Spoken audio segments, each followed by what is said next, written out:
ضرورت بن جاتا ہے لوگ اسے سر آنکھوں پہ رکھتے ہیں، جو بوجھ بنتا ہے اسے اٹھا کے پھینک دیا جاتا ہے۔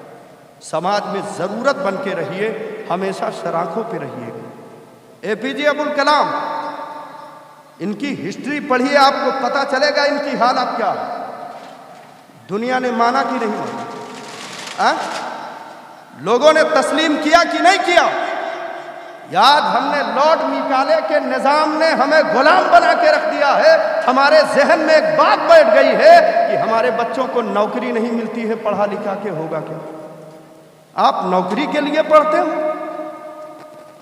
آپ نوکری کے لیے پڑھتے ہو؟ نوکری کے لیے نہیں پڑھو، پڑھو اس لیے کہ کنتم خیر امۃ اخرجت للناس تأمرون بالمعروف وتنہون عن المنکر، تم بہترین امت ہو اس لیے کہ اچھائیوں کا حکم دیتے ہو اور برائیوں سے منع کرتے ہو۔ یہ کام منع کرنے کا اور حکم دینے کا ایک حاکم کر سکتا ہے، دوسرا کوئی نہیں کر سکتا ہے۔ تو آپ کو حاکم بنا کر کے بھیجا گیا ہے، تو حاکم کی ذمہ داری ہے کہ وہ ہر شعبے میں وہ مضبوط ہو، ہے نا؟ تو وہ آپ حکمرانی کب کیجئے گا؟ جب آپ ہر چیز کو سمجھیے گا۔ آج ضرورت نہیں ہے کہ ہم کیرم کی گوٹیاں ٹکرائیں، آج ضرورت نہیں ہے کہ ہم تاش کے پتے پیٹیں، آج اس کی ضرورت نہیں رہ گئی ہے کہ ہمارے بچے گانجا پئیں، شراب پئیں، ہیروئن یوز کریں، ڈیپ یوز کریں، نشے کی طرف آگے بڑھیں۔ اب اس کا وقت ختم ہو گیا ہے، ورنہ جس انداز پہ ہم تباہیوں کے دہانے پہ خود سے جا رہے ہیں، ہمیں کون لے جائے گا صاحب؟ کامیابی تو ہمارے لیے ہے، یہ ملک ہمارا ہے، گھبرانے کی ضرورت نہیں ہے، اپنی عادت بدل دیجئے۔ غریب نواز کل بھی ہمارے سلطان تھے، آج بھی ہمارے سلطان تھے، ہیں، کل بھی ان کی نگاہ کرم ہم پر تھی، آج بھی ہے، ہم ان کے وفادار بن گئے تو انشاءاللہ صبح قیامت۔ لیکن بھیا کمال صرف اس کا نہیں ہے کہ غریب نواز کا ملک ہے۔ راجہ اگر کسی کو اپنا خدمتگار رکھ لے تو احسان راجہ کا ہے کہ یا اس نوکر کا ہے جو خدمتگاری کر رہا ہے؟ احسان راجہ کا ہے کہ اس نے اپنا خدمتگار رکھ لیا ہے کہ نہیں؟ ہاں، آپ ذرا سے اندازہ لگائیں کہ جب راجہ ہمیں اتنے گرے پڑے سے اتنی بری کنڈیشن میں صحیح ہے، اگر ہم راجہ کی بات مانتے ہوتے تو غریب نواز تو وہ ہے، یہی اٹل بہاری رات کی تاریکی میں گھٹنوں کے بل گیا تھا، اجمیر سے گھٹنوں کے بل چلتے ہوئے گیا تھا اور کہا تھا حضور اصل راجہ تو آپ ہی ہو، حکومت سب کو دی ہے، ہمیں بھی عطا کر دیجئے، میرا راجہ تو اتنا مہان ہے کہ اسے بھی عطا کر دیا۔ بات کیسی کرتے ہو، کیسی بات کرتے ہو، ہمیں کیوں نہیں ملتی ہے حکومت؟ بھیا جو ہم میں حکومت کرنے والے تھے غریب نواز نے عطا کیا۔ یہی بریلی شریف کی دھرتی پر حضور مفتی اعظم ہند کی ذات گرامی ہے۔ اس وقت ہندوستان کا صدر جمہوریہ ڈاکٹر ذاکر حسین، کافر نائک کی بات میں نہیں کرتا ہوں، ذاکر حسین یہ ہندوستان کا صدر جمہوریہ گزرا۔ ایک دن بریلی شریف میں صبح صبح حضور جب نماز پڑھ کے فجر کی اپنے حجرے میں آئے تو دیکھا کہ لوگوں کی بھیڑ نہیں ہے، پولیس والے نظر آ رہے ہیں، کچھ گارڈ نظر آ رہے ہیں، کچھ آرمی کے لوگ نظر آ رہے ہیں، چاروں طرف سے گھیرے ہوئے ہیں۔ آپ نے خادم سے پوچھا یہ کیوں؟ کہا حضور صدر جمہوریہ صاحب آپ سے ملنے آ رہے ہیں۔ کہا فقیر کو کسی صدر جمہوریہ سے کوئی سروکار، آپ اپنے گھر چلے گئے اور صدر جمہوریہ پریشان ہو کے واپس لوٹ گئے۔ دوسرا دن ہے، صدر جمہوریہ آج لاہور لشکر کے ساتھ نہیں ہے، آج اس انداز پہ نہیں ہے کہ وہ صدر جمہوریہ کہا جائے، لوگوں کی قطار ہے، اسی قطار میں اپنے وقت کا صدر جمہوریہ بھی کھڑا ہوا، اور اس کے بعد لوگ اپنے بیان کر رہے ہیں حضور میرے بچے کی طبیعت خراب ہے، آپ دعا فرما دیجیے، آپ تعویذ مرحمت فرما دیجیے، آپ دے رہے ہیں۔ اسی لائن میں صدر جمہوریہ بھی گھٹنوں کے بل آیا ہے۔ پتہ چلا جسے غریب نواز حکومت عطا کرتے ہیں اپنے وقت کا صدر جمہوریہ بھی گھٹنوں کے بل آتا ہے۔ سبحان اللہ، حق ہے، بہت کو بہت سنائے ہے۔ دیکھیے نا یار، پہلے ضرورت اس بات کی ہے کہ ہم دین بھی سیکھیں، دنیا بھی سیکھیں، یہ علوم ہمارے لیے، جب ہم پڑھیں گے تبھی ترقی کریں گے۔ ہمارے مدرسے بھی آباد ہونی چاہیے، ہماری مسجدیں بھی آباد ہونی چاہیے۔ اور ایک جملہ اور ہے، آخری، بہت سارے شعراء اکرام ہیں، آپ انہیں بھی سننا ہے۔ ایک بات عرض کرتا ہوں، 1.5 منٹ کے اندر میں اپنی جگہ لیتا ہوں، ہے نا؟ آپ نے دیکھا ہوگا کسی مزدور کو کبھی بوجھ یا بستہ ایسے گلے میں اٹھاتے ہوئے دیکھا ہے؟ مزدور بوجھ کہاں اٹھاتا ہے؟ آلو کا بستہ ہو یا چاول کا بستہ ہو، بورا ہو، پیٹھ پہ رکھتا ہے کہ نہیں رکھتا؟ اور ہمارا چھوٹا سے بچہ انگلش میڈیم جاتا ہے تو بستہ کہاں رکھتا ہے؟ پیٹھ پہ رکھتا ہے۔ میں اس کا مخالف نہیں ہوں، لیکن یہ پیٹھ پہ رکھنا ہی بتا رہا ہے کہ بیٹے یہ بوجھ اٹھا رہا ہے، اس سے تو پیٹ تو بھر سکتا ہے، آگے کچھ نہیں کر سکتا ہے نا؟ ہمارا بچہ مدرسہ جاتا ہے، حضرت علامہ شمشاد عالم رضوی صاحب کے پاس جاتا ہے، یہ حضرت علامہ مولانا اقبال صاحب کے پاس جائے یا مولانا فہیم صاحب کے پاس آئے، قاعدہ بغدادی لے کر کے آتا ہے۔ قاعدے کو بھی نسبت ہے تو بغداد سے ہے صاحب، ہاں اب تو دنیا بھر کی کتابیں نکل گئی، پہلے یہی قاعدہ بغدادی ہی ہے، اس کے مصنف کا نام بھی پتہ نہیں ہے۔ یہ قرآن نہیں ہے، قرآن کی آیتیں نہیں ہیں، قرآن کی سورتیں نہیں ہے، قرآن پڑھنے کا راستہ ہے۔ تو ایک چھوٹا سا بچہ اس قاعدہ بغدادی کو سینے سے لگا کے سبحان اللہ، سبحان جسے اللہ۔ محبت کی جاتی ہے اسے سینے سے لگایا جاتا ہے۔ یار جب چھوٹے ہمیں قرآن کے راستے سے اتنا محبت ہے تو قرآن سے کتنا ہونا چاہیے؟ ابھی مفتی رفیق صاحب نے ایک جملہ کہا، آج ہم اور آپ انگلش کے ٹیوشن کے لیے، میتھ کے ٹیوشن کے لیے ہم ہزاروں روپے خرچ کر دیتے ہیں، لیکن قرآن پڑھنے کے لیے سوچتے ہیں کوئی بھی آ کے پڑھا کے چلا جائے، تلفظ صحیح ہے کہ نہیں ہے، قرآن اچھے سے پڑھ رہا ہے کہ نہیں پڑھ رہا ہے، اس کی فکر نہیں ہے، صرف پڑھ لیا۔ اس لیے ایسا نہ کرو، اپنے بچوں کو دین سے بھی جوڑو، دنیا سے بھی جوڑو، اور جب جوڑو گے مرو تو اطمینان سے مرو، پار کریں عذاب دیں یہ ان کا کام ہے، لیکن کم سے کم آپ کا بچہ اس قابل تو ہو کہ آپ کے مرنے کے بعد کم سے کم آپ کے لیے ہاتھ اٹھا کے دعا تو کر سکے، آپ کی نماز جنازہ تو پڑھ سکے۔ اگر اتنا بھی نہ بنا سکے تو کیا کیا؟ سبحان اللہ، سبحان اللہ۔ اس لیے میرے عزیز ہماری ذمہ داری ہے کہ اپنے بچوں کو اتنا ضرور بنائیں کہ وہ نماز کا طریقہ، وضو اور غسل کے مسائل، کم سے کم فاتحہ کا طریقہ، کم سے کم نماز جنازہ کا طریقہ یہ سیکھ سکیں، تاکہ کل مرنے کے بعد وہ ہمارے لیے ہاتھ اٹھا کے دعا تو کر سکیں۔ سبحان رب اللہ، کریم کی بارگاہ میں دعا ہے کہ مولا تبارک و تعالی ہمیں اور آپ کو صراط مستقیم پر چلنے کا جذبہ عطا فرمائے۔ بس وآخر دعوانا ان الحمدللہ رب العالمین۔ السلام علیکم۔